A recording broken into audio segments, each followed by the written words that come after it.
What's up, everyone? Welcome back to the GM Sports channel. Today, I am with my good friend from home, Danny. How you doing? I'm great. How are you? Good, good. We're going to be doing a different type of video today. On Wingers and Defenders, we do some talking videos where we go for 30-plus minutes, just talk about whatever. But on the GM Sports channel, it's been really short videos lately, at least. So I'm going to start making more videos like this where we just talk about sports. Specifically today, we'll be talking about the Denver Nuggets, who eliminated the Los Angeles Clippers, Game 7. It was a very interesting game. Kawhi Leonard didn't play well. Paul George didn't play well. But for the Nuggets, Jamal Murray, as usual, put up 40-plus points. Seems like he can do that at will now. Jokic with the triple-double pretty much does that out of his skin. So we'll be talking about that, just everything with them. Can they beat the Lakers? What's their prospects going into the future? They have some pieces, certainly, for the future and the present. But we'll just start off with your thoughts, Danny, on last night's game.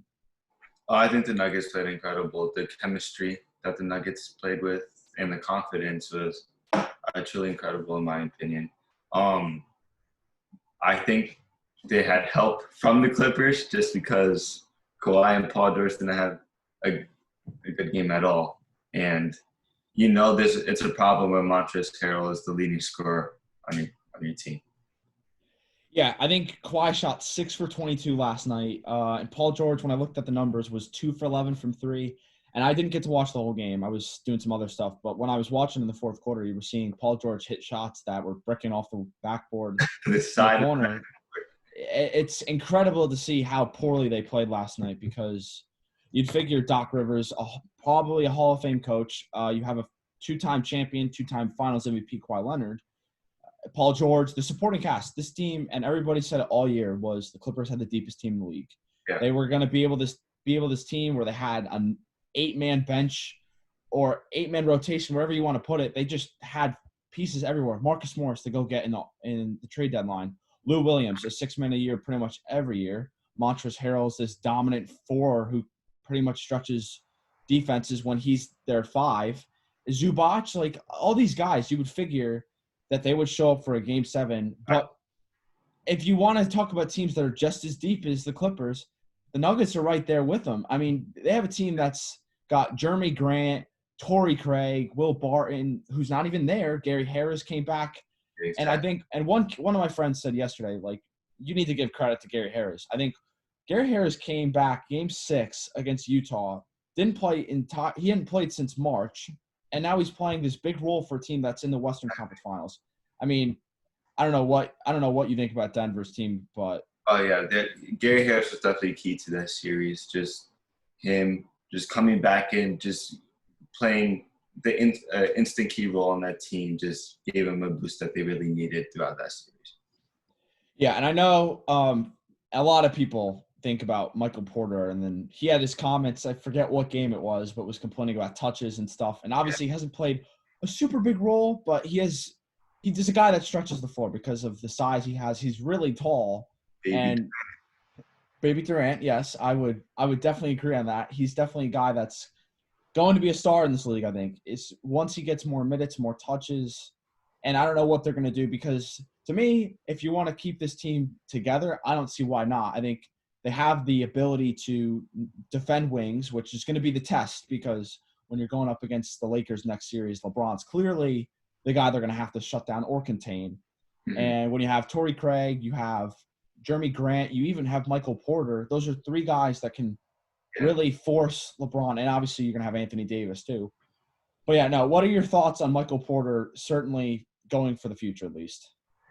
For the future, I mean, I think as his role progresses, the better he's going to play. This guy's a big-time player. He was a number 1 prospect in high school. Until injuries, he was doing his thing. And I think he has the potential to be a star. Just the confidence that he plays with, just the skill that he has the assets to be as big as he wants to be. Yeah, definitely. Yeah. Go ahead. Yeah, I'm sorry. No, I think he fits perfectly with the style of play that the Nuggets play with and the 2 other stars around him, in my opinion. Jokic, Murray, like he fits right into that team because he could play off of the ball. He could play with the ball. He just has the ability to be very versatile for that team. So I just think he needs some minutes. Yeah, I think when you have a lot of these different guys, like you have Jokic bring up the ball. I mean, like they have so much versatility, and that's one thing that not a lot of teams have because when you have a guy who's a center bringing the ball up, and you can have a Jamal Murray, you have Monte Morris, who's a really solid backup point guard from Iowa State. It's so much harder to defend a team like that because it's the spacing is. I mean, everybody on that team can really shoot. They space the floor. It's difficult when you have a guy like Zubac or a Montrezl Harrell who then has to come out and guard Jokic. And Jokic is shooting all these shots like 1-footers. I mean, he's pretty much doing stuff like Yeah. Dirk. He's a less athletic Dirk, but it's remarkable because there's shots from the post, and he's posted up Montrezl Harrell or a Zubac, and he's taking like 1-footers that are like look like horrible shots, and he hits them. I mean, like it's remarkable to see because, and the crazy thing is, if you think about it, the Denver Nuggets had Yusuf Nurkic a couple years back, and the fact that they had two of the top 10 centers, I would say, right now in the league.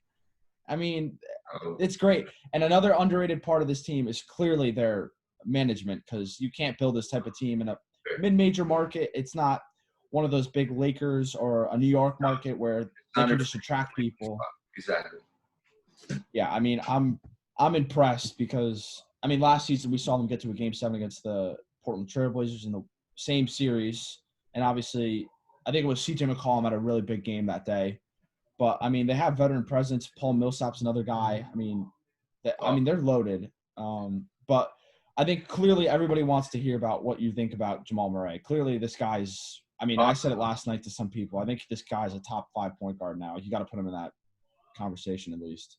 I think, yeah, no, he's a primetime player in situations where he has to put up high numbers. He does it at ease. It's incredible to watch him. Yeah, I think you could put him in the top 5 point guard conversation. I think it's just gonna come with consistency next season. Yeah, definitely. See how he does, but yeah, he's been incredible throughout the playoffs. It's crazy to watch. I mean, the shots that he takes in confidence. You saw his fading. He hit a fading 3. Yeah, he had fading 3 over Kawhi Leonard to ice the game. Put him up 18. Exactly. No, he's a dog. He's a dog. I mean, that's guy that's going to be an all-star next season, I think. I mean, 40 points. Like, I'm looking at his numbers right now. 15 for 26 in an elimination game. That's efficient. I mean, 6 for 13 from 3. That's almost 50%. Like, and that's a high volume of shots. Like, nobody else on the team took more than 13 shots, and that was Jokic. There's not a lot of players he could compare him to. No, I think it's weird because you're talking about a point guard that really offers something that not a lot of people do. I think he's really quick and agile, which gives him a lot of ability to go to the paint. And obviously he's not the super athletic guy who's going to be dunking over everybody. But like you just mentioned, I mean, how many guys are going to hit a fading 3 to ice a Game 7 over Kawhi Leonard, who, yes, didn't play well last night, but, I mean, all-world defender. I mean, people could put him in the conversation as the best player in the world, whether you can argue that or not. Obviously, he's an MVP caliber player. I mean, that's ridiculous. I mean, and we can go back to the Utah series even. I mean, the first game, him and Donovan Mitchell, and I was obviously rooting for Utah. I mean, I like Donovan Mitchell, but Jamal Murray is definitely one of my 4 best favorite players to watch right now. I mean, definitely Dame, Luka, and Donovan along with him. I mean, he was playing out of his skin that game, that series specifically, because there's been some ebbs and flows. But I mean, when do you see two series from one team? It's the first time I think in history where a team has been down 3-1 and then come back. I mean, I can't believe what we're seeing. I mean, Jamal Murray is sensational. I think if you want to talk about top 5 point guards, I'd put Steph, Dame, Luka. You can, if you want to argue, James Harden's there. If you consider him a point guard, but like I wouldn't take Russell Westbrook over Jamal Murray anymore. I mean, he's been really poor in the playoffs. There's some other guys where you could argue it, but I mean, I don't even know what his age is. I mean, he's super young. I don't know how many years he's been in the league, but where would you put? Who would you? I guess in that sense, who would you put him over? Who would you take on your team? I mean, if it depends. If you're going off of next year or this year, This year, he's a top 5 point guard for sure in the playoffs. Yeah. But if you're going next year, I have Curry over him, Dame over him. Kyrie? It's debatable if he stays Okay. healthy. Mm-hmm. A healthy Kyrie, I would have over him. You could argue with a Kemba Walker and a Kyle Lowry just because of the leadership that they have on that team. Correct. Good point. Yeah. But if he plays like the way he is in the playoffs next season, there's no way you don't have him in the top 5. So,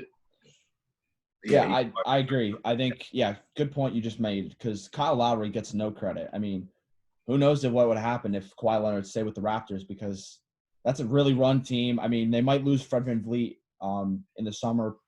That's an interesting take.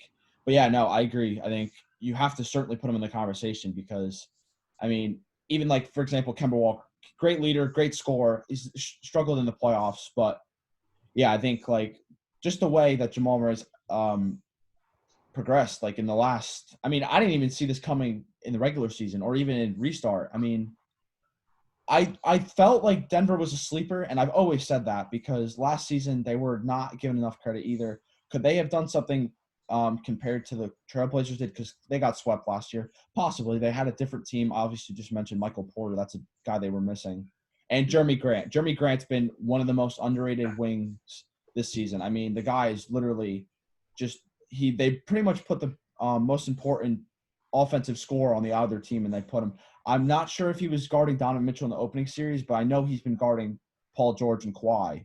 Yeah. And that's a big responsibility. And he's never been this all-world type talent, but I mean, last season he was a big part of OKC. They never really did anything. But now, I mean, he's going to probably have the responsibility starting off on LeBron next series.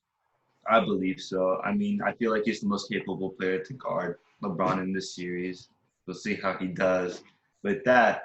But the thing that I like with Jeremy Grant the most is that he's constantly developing. In OKC, you didn't really see him stretching the floor as much as you said. He was more of a rim runner and catching lobs. But he's progressed into almost like a wing 3-and-D type of player, and it's fun to watch. I mean, he's a great piece for that team, and I think he's going to be important going on too. And so before we move on to some other topics, I know you had love for one guy that's on the bench that doesn't play. That's Bol Bol. Oh. I mean, it's crazy to think this team doesn't have him. I think if I had to guess what they would do with him, they're either going to play him alongside Jokic as he progresses, of course, or for now you maybe get rid of Mason Plumlee and then you can use him as the backup 5. What do you think of Bol Bol going forward? Oh, I love Bol Bol, man. I remember watching the draft and just. I mean, we saw him live too. We saw him at the Jordan Brand Classic. Oh yeah, no, I've been at all with him ever since watching him at the Jordan Brand Classic, just warming up. How tall is he? 7'1", 7'2", just draining threes at ease, handles like a guard. I mean, this guy's potential is endless, and I mean, if he could find a way to put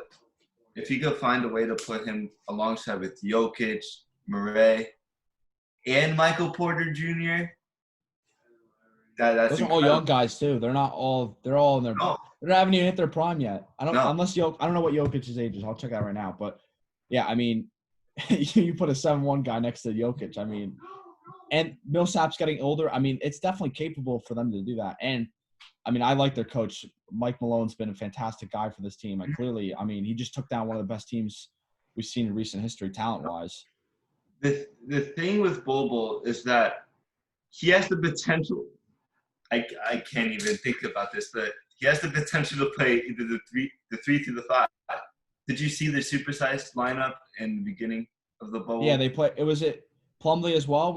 Or was it somebody else? Yeah, Plumlee was the small forward, I believe, and they had Jokic at the point guard. I mean, it's incredible. I think that's something that, I mean, we've seen small ball, like James Harden and the Rockets. Clearly this didn't work, and there's a reason why Mike D'Antoni's out. I mean, like, the option to do that, I mean, whoever thinks of playing a 7'1" guy at small forward, but if he's capable of playing the point pretty much, I mean, might as well try it. exactly. No, I think with time, he's gonna be a big role in that Nuggets team. Also, I mean, like, what is there not to love about this guy? He's gonna continue to develop. I think if he puts on some weight and has a defensive motor, the Keep going, yeah. urge to play deep, like the urge to play defense, I think he could be a great threat to the NBA. Yeah, I mean, I just looked. Jokic is 25. I mean, I'm gonna quickly look at the roster and age wise, but I mean, the oldest guy is certainly Paul Millsap. But Paul Millsap, and I think Plumlee comes right after. yeah, I mean, it's crazy to think how young this team is and yet how experienced they are, because last season was clearly good for them because they played. So basically, it's crazy. I mean, the last 4 series they played in the playoffs all went to game sevens. San Antonio last year, where they were the 2-7 series, and they beat them in Denver. Then they lost last season, of course, to Portland and back in Denver again. And then this year, they obviously beat Utah in a crazy game, really low scoring game. It was 80-78. And honestly, was, I mean, one of the best defensive games, really. I mean, nobody could really score. And then obviously last night, you have a remarkable game from them.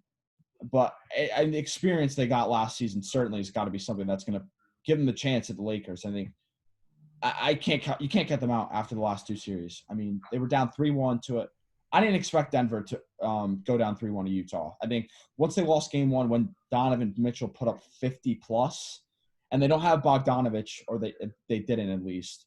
So you didn't expect them to go down 3-1. They did, but then they come back and do that, and then they did it to the Clippers. I mean, it's one of the biggest feats I've seen a team have, and it's hard. You can say whatever you want because they're in the bubble. Like, there's no fans. That plays a part. Game 7 at the Staples Center. Does this happen? Who knows? You can't think that way because we're never going to know. But quickly looking at the roster, I mean, Paul Millsap's playing really well at 35. Michael Porter's 22. You just said Mason Plumlee. I didn't even know he's 30. I mean, he's been in the league that long. Murray, 23. Monte Morris, 25. Jokic, 25. Gary Harris, 26. Jeremy Grant, 26. I mean, the list goes down. I mean, they literally have no major pieces, obviously, besides Plumlee and Millsap, that play relatively major minutes that are above 30 years old. I mean, this team is a championship contender this season. I mean, I'm certainly thinking you agree with me on that. Yeah. And then next season, and the list goes on. I mean, this team is going to be a team that's going to really give LeBron a run for his money this season, but who knows? If LeBron stays in a Lakers uniform, he might not win another championship because of this team. That's a hot take, but I believe so too. I mean, say the Nuggets will somehow eliminate them this year, and then you have and you also have the Warriors. Good point. And coming back, and I'm pretty sure there's going to be some major moves happening in this offseason. I think it's going to be a hard time for LeBron to win a ring in the next few years. Yeah, I mean, like, yes, Anthony Davis, they should re-sign him. I think there were some reports during the season that he could go to Chicago. Excuse me. But that's not happening. He's got to stay. But they're going to be paying max money to him, max money to LeBron. There's been some reports. Can Chris Paul be found in a trade? Will they give Kyle Kuzma up? I don't know. And like you just mentioned, the Warriors are coming back. I mean, the Warriors are going to have Wiggins, Steph Curry, Klay Thompson, Draymond, and a top pick. Second pick. Could they go get Giannis? I mean, Giannis would have to request a trade. We don't know what's going to happen with that. But no matter what, even without Giannis, this team is right back in the contention. The Rockets, I don't trust. The Clippers, I don't know what's going to happen. This could have a shifting change. I would expect them to go at it again, but there could be some changes to the bench, the rotation. I don't know. But certainly there's no way I see Denver doing anything other than improving. And when you have Michael Porter, who's going to become more comfortable, Gary Harris will play hopefully a full season. Will Barton could be back. I mean, the team's got 10 deep at least, and you still don't have Bol. Nope. I mean, it's remarkable because you would never expect it to be like this where you have such a deep team, yet everybody contributes so much. I mean, Monte Morris has played major minutes and had major buckets in this series. I mean, it's remarkable to see what they've done, and if they can pull it off. And like I just said, I can't count them out. I think the series with the Lakers, I think it goes 6 or 7 at minimum. I mean, what do you think of that series? I don't know. Um, I really want the Nuggets to come out of this series, but I mean, I I don't see them guarding. I don't see how they could stop LeBron in this series. Or I AD? or AD. Yeah, you have to pick and choose who Jeremy Grant is going to cover. It's almost like a pick your poison situation for them because I feel like one or the other is going to go off or both in this series. Yeah, I think in the first series, who did the Lakers play? I'm blanking on Portland. Portland obviously beat them game 1, but they were at that time they were kind of playing their really small lineup where they would have Carmelo at the 4, and they won a game. They won game 1, and similarly, the Rockets won game 1. Okay. I think we could see the Nuggets win game 1, which would be really key.